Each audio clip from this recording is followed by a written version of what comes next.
I think in my head, I thought the first person on our unit. I didn't realize the scale of like, oh, first person in Utah. That was a pretty big deal. That was University of Utah nurse Christy Mulder, who received the first dose of the vaccine in December, talking about being the first Utahn to be vaccinated for COVID-19. Yesterday, she received the second and final of 2 shots. Welcome to our In Focus discussion tonight, the COVID-19 vaccine second dose. Now, the pandemic has been exhausting for all of us. Along with all of the life disruptions it's caused, we are constantly updated on new developments with the disease, virus mutations, changing protocols for isolation, how to best avoid getting sick. There have been many alterations in how we deal with the disease since it first came to the U.S. Now that we have a vaccine, there is a light at the end of the tunnel, but it also adds another layer of information to what we know and don't know. So tonight we are taking stock of what we know about the vaccine right now, and based on that, what we can realistically expect going forward. Joining us now is Christy Mulder, who you just heard from. She had the honor of being the first Utahn to be vaccinated, and she's here to share her personal experience with us. Christy, thank you so much for being here tonight. It's good to see you. Good to see you. Thanks for having me. It's hard to believe that it's been almost a year since the COVID-19 pandemic hit Utah. As a healthcare worker who works in the MICU, how has the past 10 months been for you on a mental and emotional level? You know, honestly, it's been a hard 10 months. It's emotionally draining to just have these long days of work and see patients suffering and dying when you're physically exhausted too. So it's been a rough year, but I would also say with that, it's been a very growing year. If you're willing to share, what has been some of the best and worst days for you on the job during the pandemic? I would say some of the best days during the pandemic is seeing your patients get better and moving on and leaving the ICU in better condition that they came in. That's always a great day when you can see a patient leave better than they came. And then some of the worst days in this last year has honestly been having to watch family members say goodbye to their loved ones over FaceTime or Zoom. Nobody should ever have to say goodbye to their loved one over a screen. And you have kind of had to step into that role too, to be the very last person that someone sees before they pass. Now, what are some sacrifices that you've had to make being on the front lines? I mean, I know that you've talked before about having to spend some time away from family, waiting before you could see, right, your new niece or nephew. Like, what are some sacrifices that you had to make? You know, if I had to be honest, I don't think as a frontline caregiver, I have had to make any more sacrifices than anybody else in the community. I think we've all, you know, have had to be thoughtful and careful with all of our decisions, and that's been the exact same for me. What was it like for you to be the very first person in the state of Utah to get the COVID-19 vaccine? First of all, when did you find out that you were going to be the first person to get the vaccine? And how does it feel to know that you're actually a part of Utah history? It feels really amazing. It's an honor. It's an honor to be a part of history. It's an honor to be the first in Utah to get this vaccine. I found out about a week before I got the vaccine. I was asked by my manager if I would be willing to receive it, and I joyfully accepted because this is a day that we have been looking forward to for a long time. Now, it's been about 3 weeks and 1 day since you got your first dose of the vaccine. Have you experienced any side effects from the first dose? I had 0 side effects to the first dose. The second dose, however, I'm feeling quite a bit of a headache and just very fatigued. But were you expecting that kind of? I mean, you and I were kind of talking yesterday, and we kind of were aware that you might not feel 100% today. So was that something you were kind of expecting? Yes, absolutely. It's something that's expected. I was told about it. A lot of my colleagues felt it. So I wasn't surprised today when I was feeling a headache and fatigue. What would you say to those who may still be grappling with their decision whether or not they're going to take the vaccine once it's made available to them? I would say it's fair to be skeptical, and it's fair to be thinking through these things, but I would encourage people to look at the facts and weigh the risks and the benefits of getting the vaccine. You know, if you're willing and able to get the vaccine, if your health permits it, then looking at the facts and seeing that this vaccine is very safe and very effective. But each person, each individual has to weigh that for him or herself. What does this mean for you, your personal life, and your job now that you are fully vaccinated from COVID-19? I think it means that there's an end that's coming to all of this, and we are starting to move forward, and that's really exciting and hopeful. I can kind of see this big sigh of relief coming like to you when you talk about getting that second dose, even though you're dealing with the headache and the fatigue today. Christy, we have time for one more question. Anything else you'd like to include, final words to any of our viewers watching tonight? I would say that it's exciting that we have a vaccine. It's great. It's a huge step, but I would also just encourage people to keep being thoughtful and wise as to how they gather and what decisions they make, because COVID can still spread and it will still spread. So just being wise and thoughtful with your gatherings, even after vaccination. All right, you've been hearing from Christy Mulder, a registered nurse at University of Utah Health. Christy, first of all, thank you so much for what you do. Thank you for joining us tonight. And I hope that the headache and the fatigue is all you have to worry about, and I hope you feel better soon. Me too. Thank you, Rosie. I'm not surprised that you have a case and likely more cases in California, and we likely will be seeing reports from other states. That was Dr. Anthony Fauci a little over a week ago, talking about the new variant of COVID that scientists are saying is more contagious. Thanks for staying with us for our second In Focus discussion tonight on the second COVID-19 vaccine dose. We turn now to the science of the virus and the vaccine. Joining us via Zoom tonight is Dr. Stephen Goldstein, a postdoctoral researcher in human genetics at the University of Utah Health. Dr. Goldstein, thank you so much for taking the time to be here, and welcome to the show. Thank you, and thank you for having me. Let's start by talking about how traditional vaccines have worked. Can we start with the idea of Edward Jenner, who started the smallpox prevention? Sure. So the smallpox vaccine, which is kind of our original vaccine, is a live version of a virus that's very closely related to smallpox. Closely related enough that if you give somebody a little bit of that virus, they'll be protected against smallpox as well. And we have other vaccines that use a weakened live version of the virus that are pretty common, like the measles vaccine, the chickenpox vaccine. The COVID vaccines use a pretty different technology. It's such an interesting concept. It reminds me of the term like fighting fire with fire almost. Now the COVID-19 vaccine uses mRNA instead of a dead or dying virus. Like you said, it's different. How does that work, and does it still spur antibody production? Yeah, so it seems to work great. So the way this works is instead of giving you a little bit of the virus or a inactivated or dead version of the virus, actually just give the cells in your body the instructions to make the part of the virus that we want our immune systems to see, and that's the spike protein of the virus. So the mRNA that's injected actually just gives your cells the instructions for making that protein, and then our immune system makes a really great reaction to seeing that spike protein. Tons of antibodies, it seems like, and especially after that second dose, the response looks really good. I know one thing that a lot of members of the public are concerned about is how was this vaccine created so quickly? How long has it taken to develop traditional vaccines? And how did this one get made in so much less time? So there's a couple reasons for that. One is, although this is the first time we're actually using this technology in a vaccine that's been authorized, research on this technology has been going on for 20 or 25 years. And so the timing was right to use this technology to get a vaccine to market.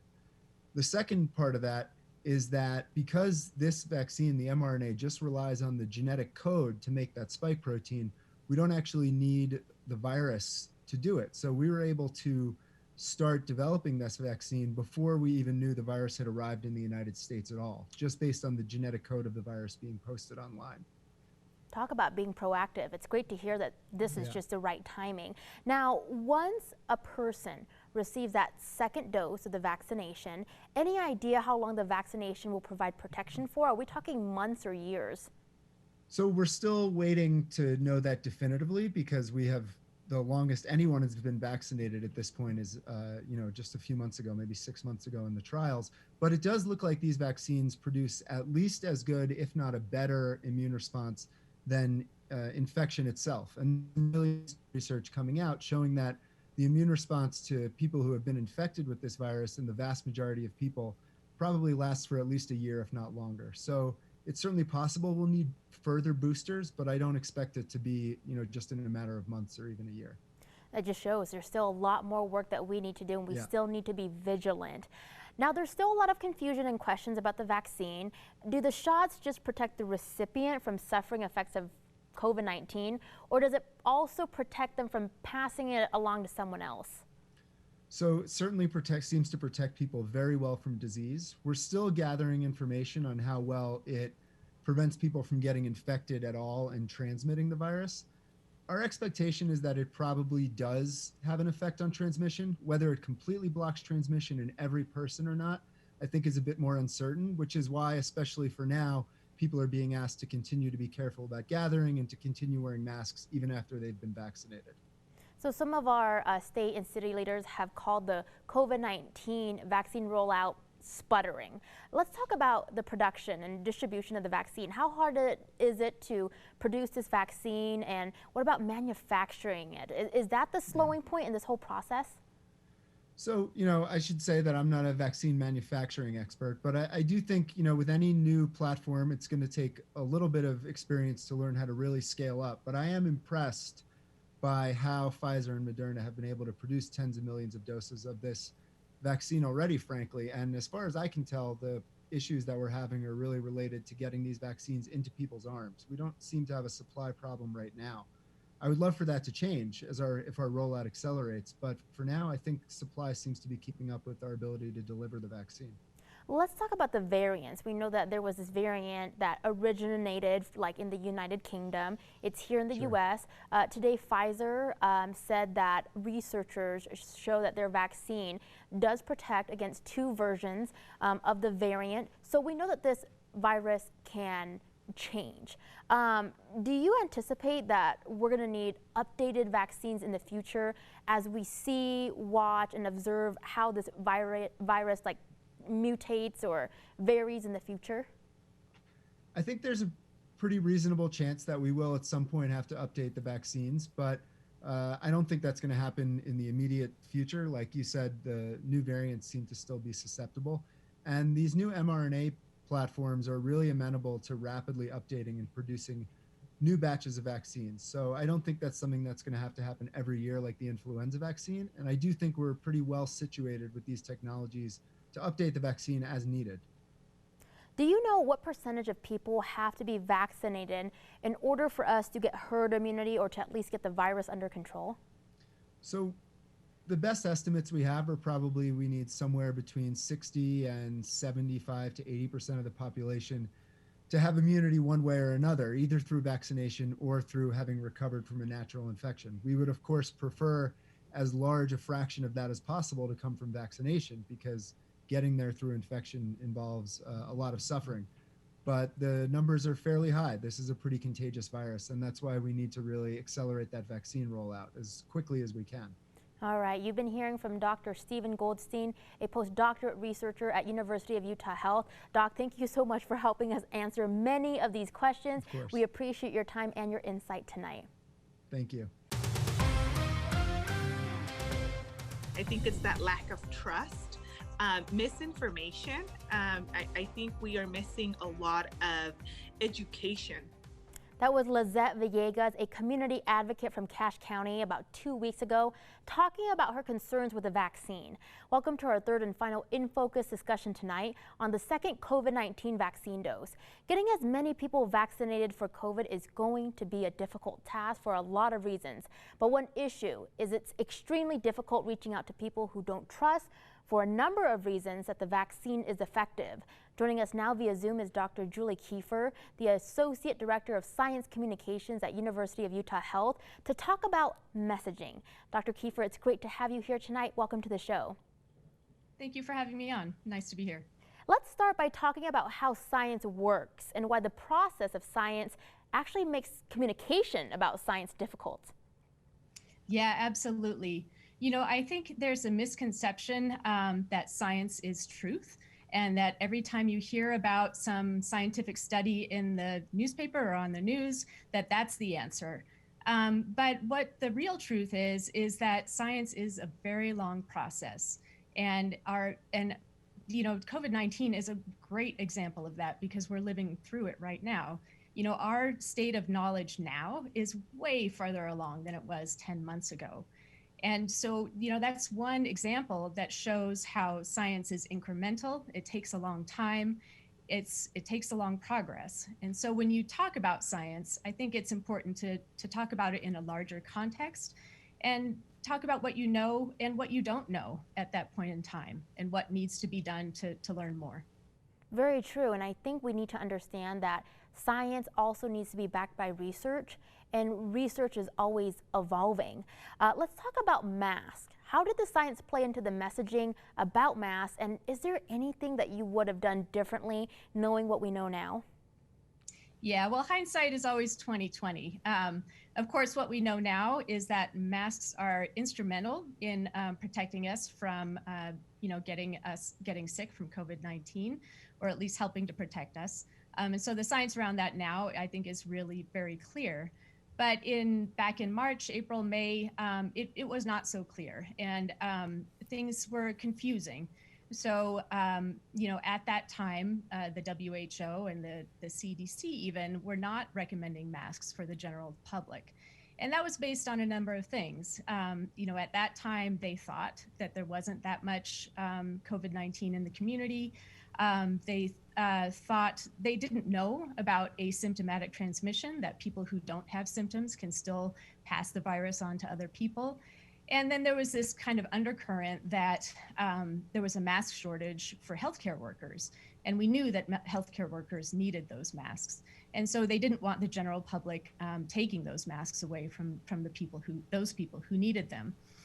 And so, you know, eventually our knowledge changed, and it became clear that masks actually can play a very important role in protecting us from COVID-19. And so when the CDC and the WHO started to change their messaging, that caused a lot of confusion, and I think sowed some distrust in them, absolutely. And you know, it's hard to know exactly what they could have done differently, but you know, I think, yes, you have to have this top message, you know, we need masks, we don't need masks, whatever it is at the time, but then you need to explain why. You know, this is our best thinking, and what they could have said is, this is our best thinking right now. We're still learning about COVID-19. This is what we know, and this is what we don't know, and this is how we came to this decision. And while not everyone may remember those fine details, I think at the very least what that does is to build a cushion so that when the messaging does change down the line, you can point back to that record and say, look, we've actually been saying this all along, that we weren't sure this was the right way to go, but at the time, that's what we believed. All right, Julie, we have about 90 seconds, maybe time for one more question. I'd like to get this one in because I find it interesting. Historically, there's been mistrust between communities of colors and medical leaders for multiple reasons, such as language barriers and discrimination. Sometimes the Tuskegee syphilis study comes to mind, the one that went on for 40 years. How do we overcome this mistrust? Yeah, that's something that will take a very, very long time. You know, I think if you're talking about the short term, for example, and getting messaging out about the vaccine, you know, we don't have a lot of time. But I think part of it is understanding that, yes, there are facts, but there's also emotion, and there's also trust, and there's also relationships that are important in getting messages across. And so I think, you know, some of this communication about the vaccine or COVID-19 needs to come from trusted people within different communities, so that, you know, they trust the messenger as well as the message themselves. And that takes conversation. All right, you've been hearing from Dr. Julie Kiefer, Associate Director of Science Communications at University of Utah Health. Julie, so much that we wanted to cover, but we still appreciate everything that we were able to get in the discussion tonight. Thank you so much for your time tonight and joining us on the show.